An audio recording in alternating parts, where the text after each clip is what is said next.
So, since my latest bout of autoimmune, you can hear all the jugs clattering around and back, but since my latest bout of autoimmune insomnia, it's lasted the last year and stripped down my personality to its bare bones and just ripped, like I feel like I had all my skin flayed off. Like that's kind of like the amount of rawness. And you can go back and watch some of my videos. Some of them are just me like ranting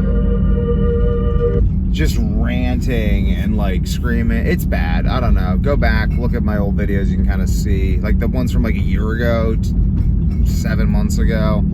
You can see what it was doing to me. But the point is though, I thought about this a lot. I thought about like, no matter how effed I get, it's because I trained myself to be this way. Like I've just used physical training as this like central focus in my life. It's like upset, do push-ups, crying, do pull-ups, can't sleep and you're shitting your brains out and you're gonna die, go do some kettlebell swings and go for a barefoot walk. Like this is like literally completely falling apart and have no idea who you are. Sign up for a jiu-jitsu tournament. Like this is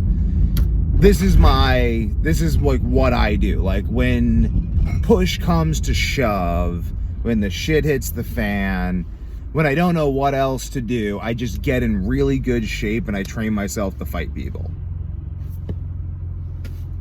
I mean, it's like probably, I don't know if there's a better mode of being to fall into than that. I think fighting is a good one. I like it. I like the fact that I am that way because it's like, well, even if I'm so mentally messed up that I don't know what's happening around me, at least I'm going to be able and willing to fight people. So I'm like, it's kind of just like, I'll just be like, I don't know what's going on. I don't know who you are, but I will negotiate. And if negotiation fails, I will kill you. Hi. That's just like my default state is like, and then whenever there's not someone to talk to right there, I just train for that moment. It's great though. Like it makes me feel sane because I'm like, I know what to do. And it's like, it's truly like freeing. I want to raise all of my children and my children's children this way because it's like, that's like what you do. Like when in doubt, punch them in the face. Or at least communicate to them that you don't know what's going on, that you want to negotiate, and that you're willing to fight to the death if negotiations fail. Like, just like, hey, I'm Devin. I don't know who you are, what's going on right now, but I am very down to negotiate. And if negotiations fail, I will fight you to the death and take as many of you with me as possible. Pretty good at that. I don't know how it's going to go down, but I'm willing to see. But I do really want to negotiate. And if we negotiate well and it turns out like, I don't know, like, I mean, they could always try to like turn on you and then be like, yes, we do have this common enemy and you should go fight him. And then they use that to knock you off or something. I guess meditating is like a fallback, like train to fight people, meditate and journal. I think that's like the holy trinity of what you do is you meditate, you train how to kill people, and then you journal. And if you do those three things, you're probably gonna be fine. Like you want to meditate so that you're centering yourself and not wasting energy on things that aren't important. You want to train to be able to kill people, so people give you the grace and courtesy to be able to meditate. Because I mean, no one's gonna let you meditate if they're not somewhat worried about being murdered by you. Like it's just like literally, it's like if people aren't somewhat afraid of you, they don't respect you. That's really all it is. Like fear and respect are like the same thing. Like they have to at least be afraid of the ramifications of their actions on their relationship with you or something. Like there has to be this, so like you have to have that ability to kill people there. And basically, like my dad never like, well, I don't know. My dad's always like hammered that home to me. Like, you have to be willing to fight. These people are they're just waving at each other. You have to be willing to fight. I'm going to leave that point though, because there's no point pursuing. But basically though, Oh, like negotiation, hearing people out. I don't know. You have to be like really, because you have to linearize your thought process. You have to have like a thought process that moves from point A to point B. And the only way I really know how to understand that is like I was weaker and now I am stronger. I could do 1 push-up, then I could do 5 push-ups. Now I can do 50 push-ups. Like this is sort of how I understand it. But it's like, well, why train? Why train to get stronger? Like, why am I even trying to get stronger? What's the metric? It's like, do I go from deadlifting 400 pounds to 500 pounds, or do I work on my pistol squat? And for me, the answer has always been, what's going to help me kill people? Like, if I had to kill someone, what is going to help me more? Like a fight to the death. Like, you just lock 2 people in a room and only one of them gets to leave, you know? Like, it's a remarkably stable society we live in. Like, everyone's just driving around peacefully. I'm going to go to the gym. No one's going to try to murder me. At least directly. At least, like, in an acute, precise manner. No one's going to try to murder me.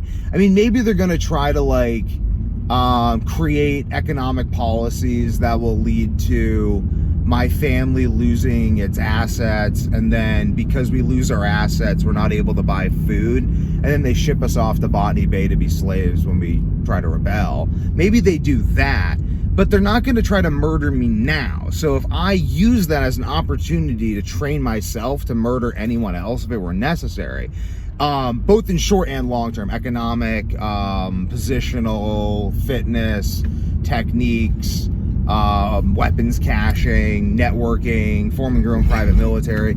These are all things I think about. I think these are all necessary. Like private militia. You want to have a private militia. I think that that's very important.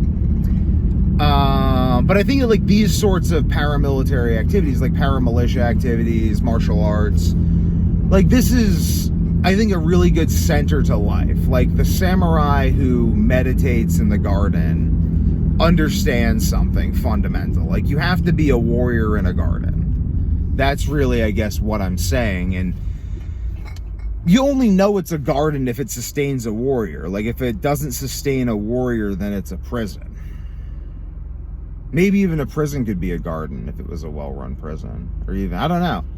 I think about these things. I think about prisons as areas of low circulation, so they end up with anaerobic types of human development. Isn't that fascinating? Areas with low circulation of ideas and without access to light end up developing anaerobic forms of human metabolism. The humans within them manifest negative forms of economically metabolic activity. And that's just how cabals work, I guess. But if you're confused about life, like if you're listening to Alex Jones, you read the newspaper, you bother looking into the fact that we're all being robbed constantly through the devaluation of the dollar, which isn't normal, by the way. Like, you're like, oh, it's normal. It's always been devalued. No, it hasn't. This is the last 50 years kind of thing, and you're going to be a slave. So if these things stress you out, just train martial arts, like train wrestling, jiu-jitsu, boxing. Like, maybe not boxing, because you have to get hit in the head, which is going to lower your IQ, and then you're less able to analyze complex systems. But train jiu-jitsu, train wrestling, train to kill people without weapons, and then train how to kill people with weapons, and then build yourself a little nice economic bubble where you can enjoy life a little bit, and then develop your own private militia, maybe train with these people, and just be like way too prepared for anything, because what else are you gonna do? Be unprepared for everything? Probably. That's probably what you already are doing, but you could replace that with being prepared for things. And not only does it give you a sense of focus and give you the ability to do anything else should you choose to do so, through not only focus but cultivated skills, habits, and abilities, but it also puts you in the best possible position for anything else you would want to do. And it is a perfectly viable default activity that has served humanity for the last 2,000 years, at least. Very least, probably 4,000. I mean, you probably trace this all back to the Mycenaeans. I think this idea actually formed the basis of the Mycenaean culture and Rome itself, which is why they worship Mars, god of martial arts and all these sorts of things. Athena as well, it's kind of a similar theme. What else are you going to do? Be underprepared? Nah, be prepared.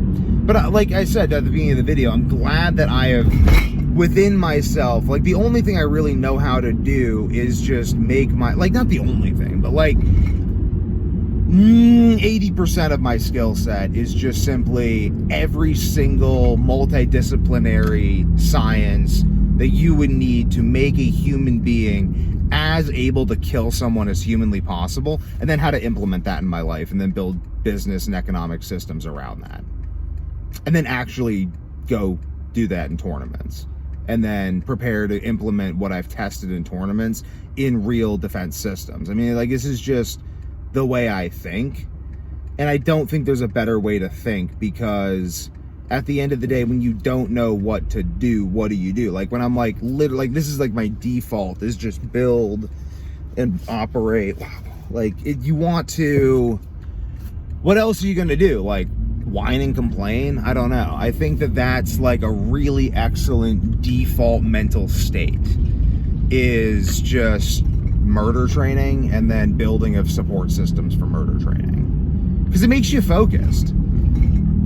Look at like nature, it's just animals murdering each other.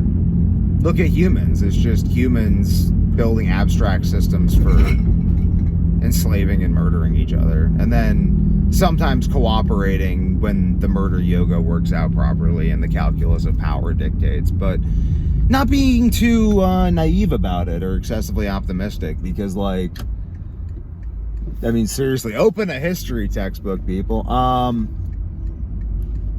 But it's good though. Like, it's good. It's an ultimately focusing tendency, and I'm glad that I have it, and I intend to instill it in all of my children and in my entire bloodline for all time, because like, what else is there? Also mathematical reasoning as well. That's something my father taught me. It's super useful. If you can combine murder and math, murder yoga, the calculus of power.